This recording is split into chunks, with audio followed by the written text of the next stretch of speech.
কিছু টেকনিক্যাল প্রবলেমের কারণে আপনারা আমার জন্য দোয়া করবেন। সম্প্রতি ভারত ছেড়ে বাংলাদেশ ফিরে গিয়েছিলেন মোস্তাফিজুর রহমান। আসন্ন টি-20 বিশ্বকাপের বেশ কয়েকটি ম্যাচ অনুষ্ঠিত হবে আমেরিকার যুক্তরাষ্ট্রের মাটিতে।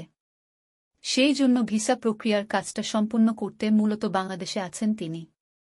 কিন্তু ভিসার কাজটা দ্রুত শেষ না হওয়ায় চেন্নাই সুপার কিংস এবং সানরাইজ হায়দ্রাবাদ ম্যাচটা তিনি খেলতে পারেনি। চেন্নাইয়ের পরবর্তী ম্যাচ 8ই এপ্রিল। চেন্নাইয়ের পরবর্তী ম্যাচটি মোস্তাফিজ খেলতে পারবে কি? বিশেষ সূত্রে জানা গেছে মোস্তাফিজের ভিসার কাজটি শেষ হয়েছে এবং খুব শীঘ্রই বাংলাদেশ ত্যাগ করে চেন্নাই সুপার কিংসও যোগ দেবেন। চেন্নাই সুপার কিংসের পরবর্তী ম্যাচের খেলার কথা আছে মোস্তাফিজুর রহমানের। কলকাতা নাইট রাইডার্সের বিপক্ষে চেন্নাই একাদশে থাকবেন মুস্তাফিজ। কথা জানিয়েছেন তিনি নিজেই।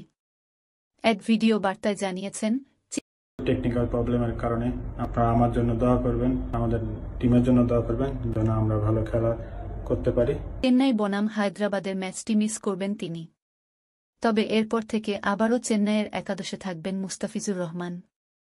এ থেকে বোঝা যাচ্ছে কলকাতা নাইট রাইডার্স রাইসের বিপক্ষে চেন্নাইয়ের একাদশে থাকছেন মুস্তাফিজ রহমান এবং মোহিত শর্মার কাছ থেকে ছিনিয়ে আনবেন সর্বোচ্চ উইকেট।